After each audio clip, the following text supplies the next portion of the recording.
एक और most important question आपका इस इलेक्ट्रिसिटी चैप्टर का, जो आपको बहुत बार कंफ्यूज करता है पर आने की चांसेस बहुत ज्यादा रहता है। आपको एक पर्टिकुलर क्वेश्चन में V और I की वैल्यूज दी हैं और आपको ये बोल रहा है V और I का ग्राफ बताओ और इससे फिर रेजिस्टेंस निकालो। अब सर इस सवाल को कैसे करना है, तो आपका सबसे पहला काम है इस V और I के ग्राफ से, इस V और I की वैल्यू से ग्राफ प्लॉट करना।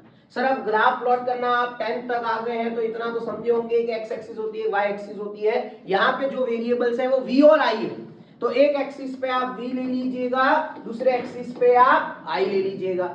सर पर्टिकुलरली जो भी वैल्यू आपको क्वेश्चन ने दी, जरूरी नहीं यही सवाल है, कोई भी वैल्यू उसके अकॉर्डिंग आप एक्सिस डिसाइड करेंगे, मतलब यहाँ पे कितने पॉइंट्स पे क्या रखना है। सर उस लोकेशन के हिसाब से पॉइंट को लोकेट करिए, जिसे हम कोऑर्डिनेट्स कहते हैं। कोऑर्डिनेट से V और I को लोकेट करते चलेंगे तो दो पॉसिबिलिटीज हो सकती है। पहली पॉसिबिलिटी, आपको ग्राफ स्ट्रेट लाइन मिलेगा। अगर स्ट्रेट लाइन मिल रहा है तो ओम्स लॉ ने यही बोला था सर, अब आपको ओम्स लॉ याद आना चाहिए कि जब भी V प्रोपोर्शनल होता है I के तो 100% उन दोनों का ग्राफ कैसा होता है, स्ट्रेट लाइन। अगर आपको ग्राफ स्ट्रेट लाइन मिल रहा है तो ही आप रेजिस्टेंस निकाल सकते हो, नहीं तो अभी आपके टाइम तक 10 तक आप रेजिस्टेंस नहीं निकाल सकते अगर ग्राफ स्ट्रेट लाइन नहीं है। तो ग्राफ स्ट्रेट लाइन नहीं है तो सीधा मना बोल दो, ओम्स लॉ फॉलो नहीं कर रहा, R नहीं निकलेगा। और स्ट्रेट लाइन है जो कि 99% आपके क्वेश्चनों में होगा ही, तो वो स्ट्रेट लाइन ग्राफ में आपको निकालना होता है स्लोप। अब स्लोप क्या होता है सर, आपको इस ग्राफ के दो कोऑर्डिनेट्स को पकड़ना है, उन दोनों कोऑर्डिनेट्स के V1 और V2 मार्क कर दीजिए और इधर I1 और I2 मार्क कर दीजिए।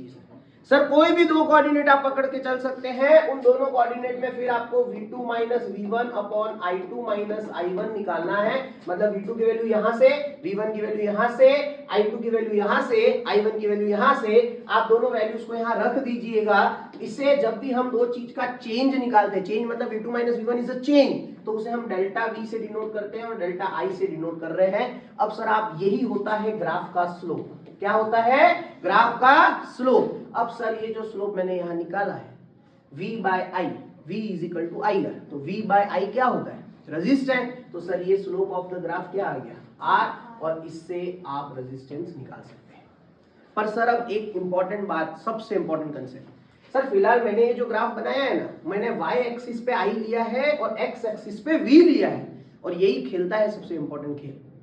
सर स्लोप हमेशा y अपॉन I होता है, y अपॉन x होता है, y axis upon x axis होता है। मतलब फिलहाल मेरा y एक्सिस कौन है, I, और x एक्सिस कौन है, V, तो मेरा स्लोप इस ग्राफ के लिए I बाय V एक्चुअली। पर मैंने यहाँ पे क्या लिखा है, डेल्टा V बाय I। मतलब दो चीजें हैं, इन दोनों को रिलेट करने के लिए किया था। अगर पहली चीज तो या तो यहाँ पे आप V लीजिए और यहाँ पे I लीजिए, तब तो डायरेक्ट ये निकालो।